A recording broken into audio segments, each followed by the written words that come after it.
Hello Cancer, Sun, Moon, Rising, and Venus signs. Kamusta po kayo? Sana po nasa mabuti kayong kalagayan. Welcome back po sa Star Tarot. Kung bago kayo rito, welcome din kayo. Thank you sa inyong support. I truly appreciate it. God bless you all.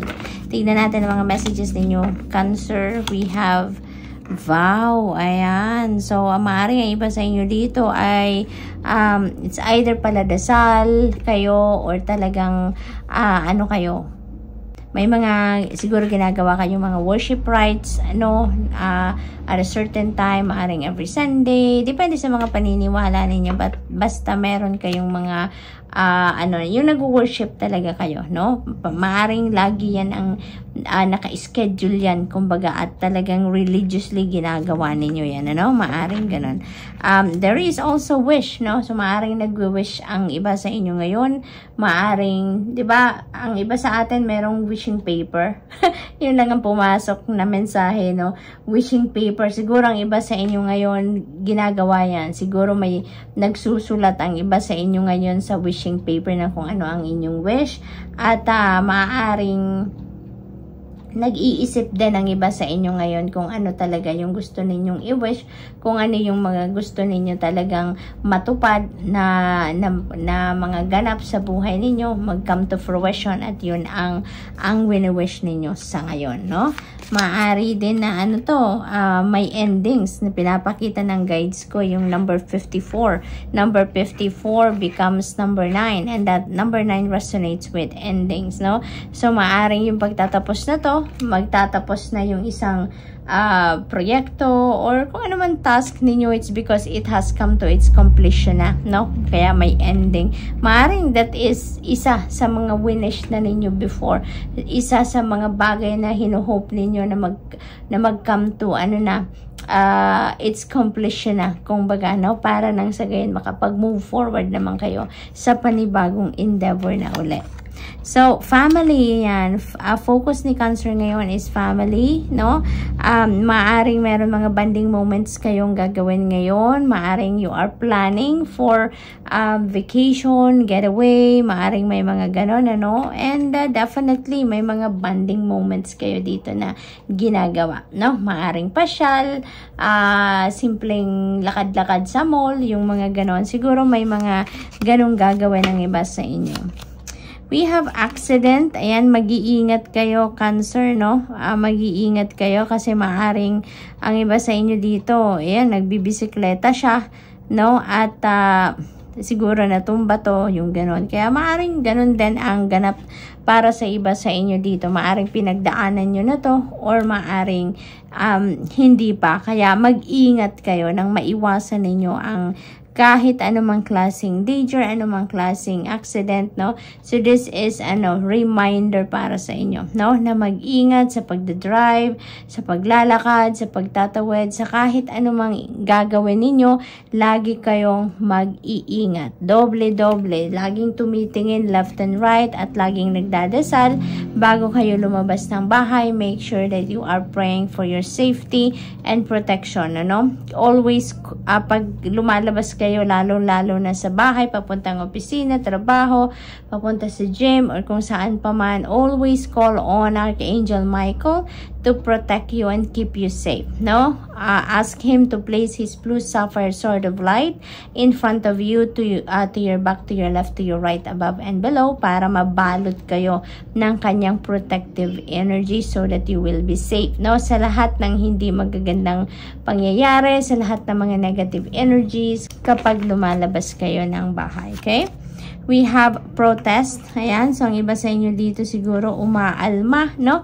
Maaring may reklamo kayo. Maaring sa trabaho ito, sitwasyon, maaaring ganon. And you are maybe calling the attention of the people na, alam mo yun, yung mga nasa managerial position, yung ganon, or mas higher rank sa inyo, no? Maaaring you are calling their attention regarding something, no? Maaaring may issue kayo dito sa trabaho. So, we also have eternal love. Ayan, napakaganda naman ito, Cancer. Kasi, ang napipick up ko dito, maybe, yung eternal love ninyo, yung maaring siya yung kasama ninyo. Maaring siya talaga yung napangasawa ninyo. Or kung hindi naman, kung wala pa naman kayong asawa, maaring siya yung inyong boyfriend sa ngayon or girlfriend sa ngayon.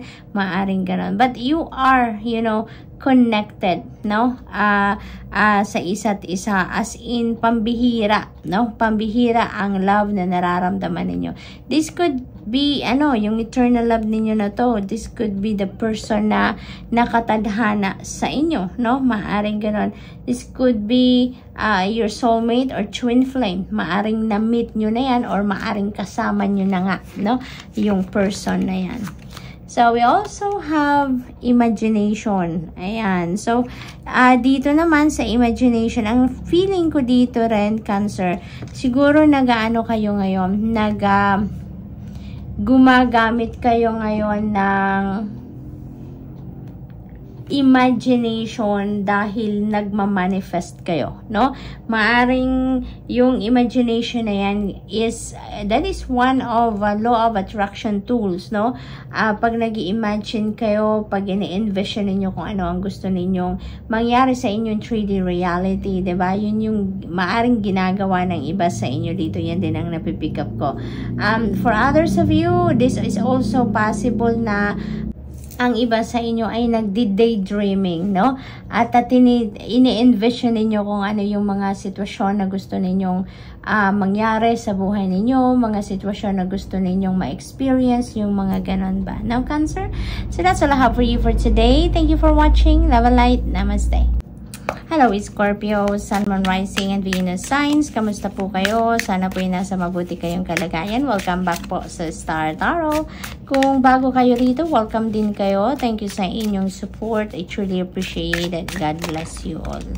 Okay, tignan natin. Scorpio, mga tumalon. Paunang mensahe ninyo. Okay, so napakaganda. Okay na okay. Mukhang maganda ang mga ganap sa buhay ninyo dito kasi approved na approved para sa inyo. This could be something na talagang pasok sa criteria ninyo, pasok sa mga gusto ninyong mangyari sa buhay ninyo, pasok doon sa mga goals ninyo, no? So this is really, really beautiful.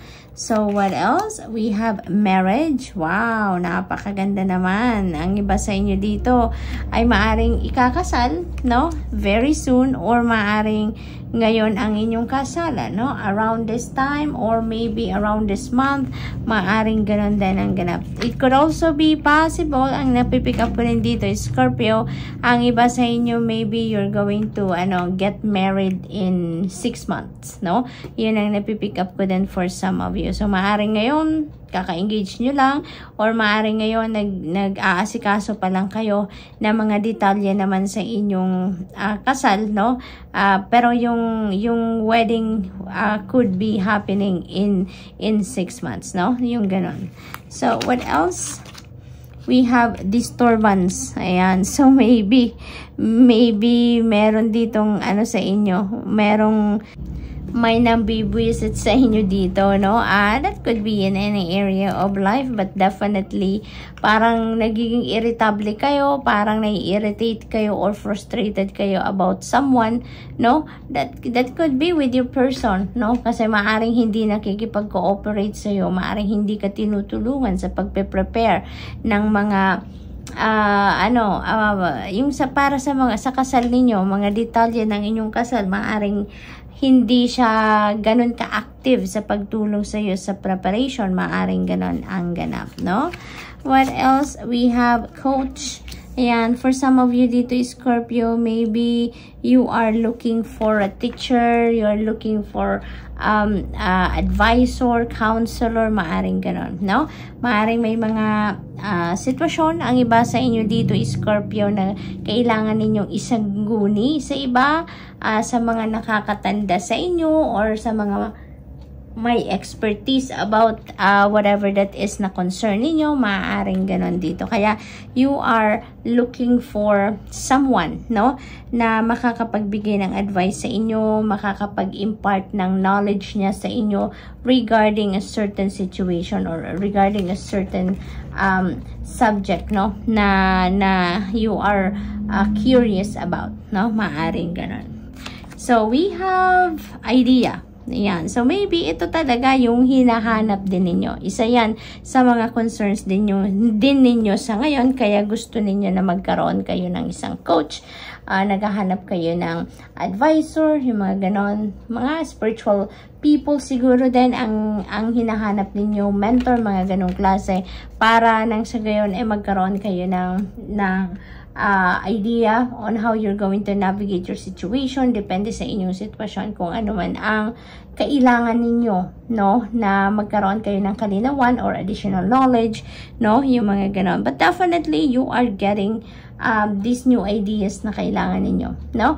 Someone is going to come towards you, no, or maybe you will be reaching out to someone talaga at makukuha ninyo kung ano yung gusto ninyo, no. Maririnig ninyo kung ano yung sa tingin ninyo ay makakatulong sa inyong sitwasyon. We also have blind. Ayan. So, naku, ang iba sa inyo dito parang nagbubulag-bulagan. Not totally blind, but nagbubulag-bulagan. Maaring ganon ang ganap dito. It's because maybe you are not ready to face the heart of your situation. Maaaring nagpe-pretend ng iba sa inyo dito na hindi ninyo talaga alam ang totoong sitwasyon, or maaaring, alam mo yun, maang-maangan, ganon, parang ganon ang ganap, no? Yung nagpe-pretend na hindi ninyo talaga sigurado or hindi ninyo alam, yung mga ganon ba. So, yun din ang napapick up ko dyan for some of you.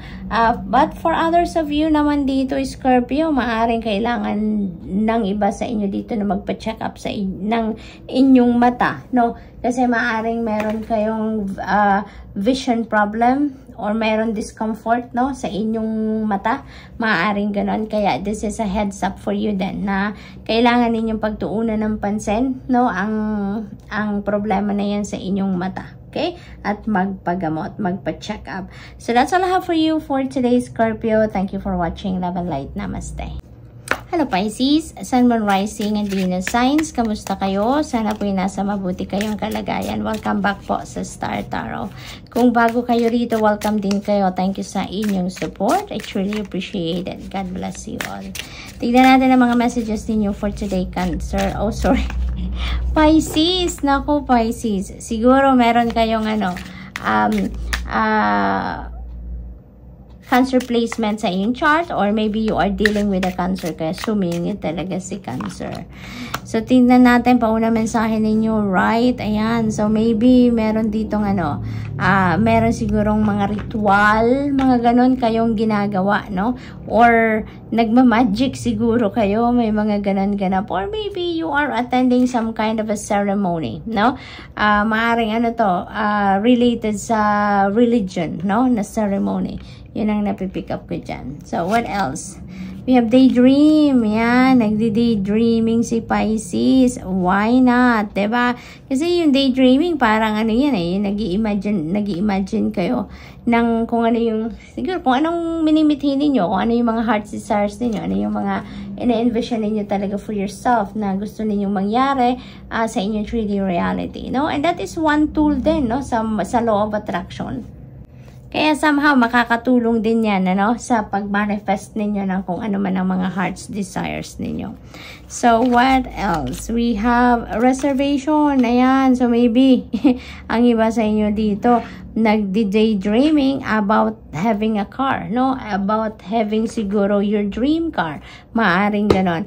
Maari din ang iba sa inyo dito talaga namang nakuha nyo na, no? Maaring binili nyo na talaga ang inyong dream car. It is also possible that ang iba sa inyo dito talaga namang sinisikap, no? Na parang napipick up ko dito, siguro nasa showroom ang iba sa inyo dito at tinitignan-tignan ninyo yung dream car ninyo. Or maybe you are really now shopping for a car, no? Maaring ganon ang ganap. So, good luck po sa inyo dyan.